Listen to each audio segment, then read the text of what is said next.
Okay, here we are, day 3 of the bathroom renovation, and it is absolutely disgusting in here, but that's what I expected. Disgusting. Boy, I sure use that word a lot. And I'm talking about my own home. Why would I do that? Well, I've got 2 words for you. American cockroach.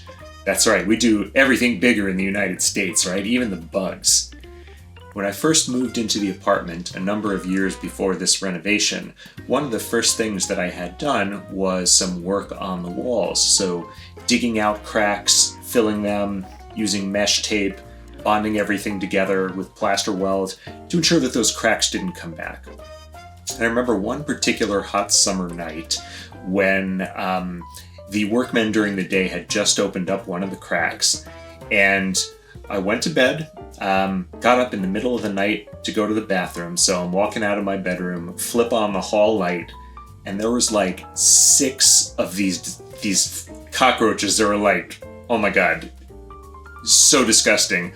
I just turned the light back off and went back to sleep. I was like, I'm not dealing with this right now.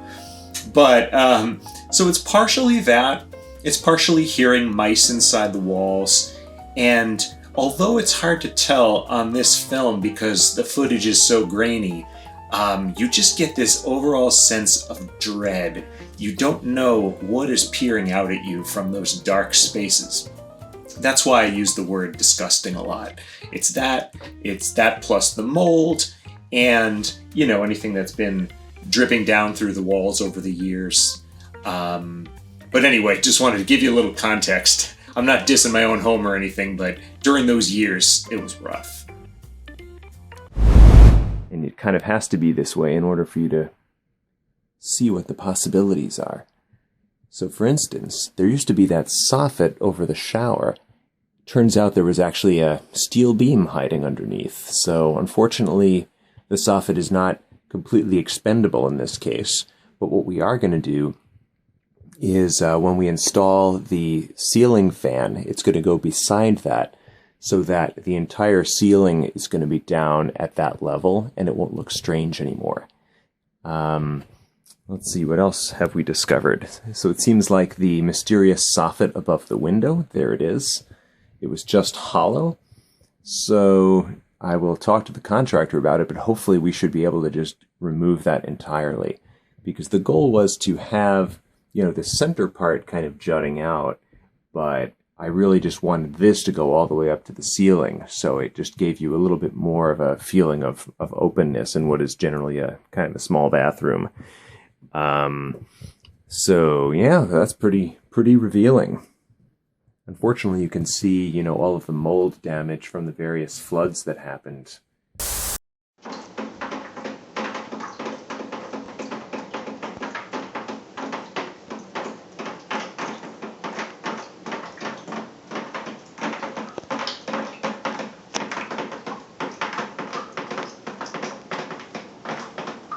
So before we seal this all back up, I'm going to make sure that all of the mold is kind of bleached out and killed in whatever way possible. We're also going to insulate the walls too. As you can see, like once the plaster is gone and the tile is gone, this is all you have. These cavities were empty. And that's why this wiring here, which is actually stuff coming from my bedroom on the other side of that wall, is plainly visible and just sitting there. I had no idea all the time when I was showering that these things were right here next to me. Very interesting. And then you hear someone just flush the toilet. Yay. This is actually probably the most disgusting thing I've ever seen. Like, you could not pay me enough to, like, climb up in there. It's like, ugh.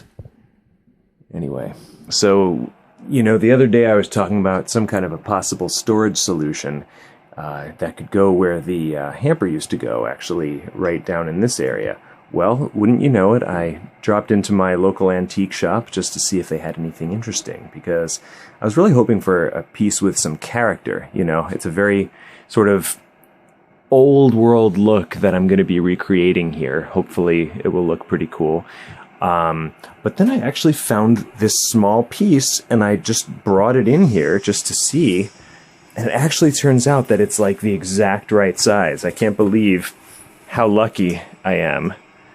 Now, obviously it juts out really, really far, which is not great in such a small bathroom.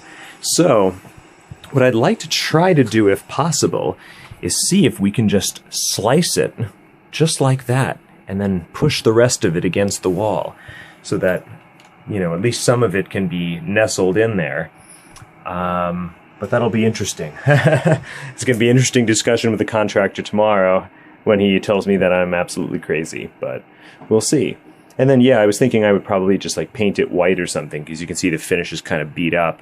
But it's actually just like this little cabinet here. And yeah, you can fit all kinds of cool stuff in there. So definitely we'll have to give that some more thought.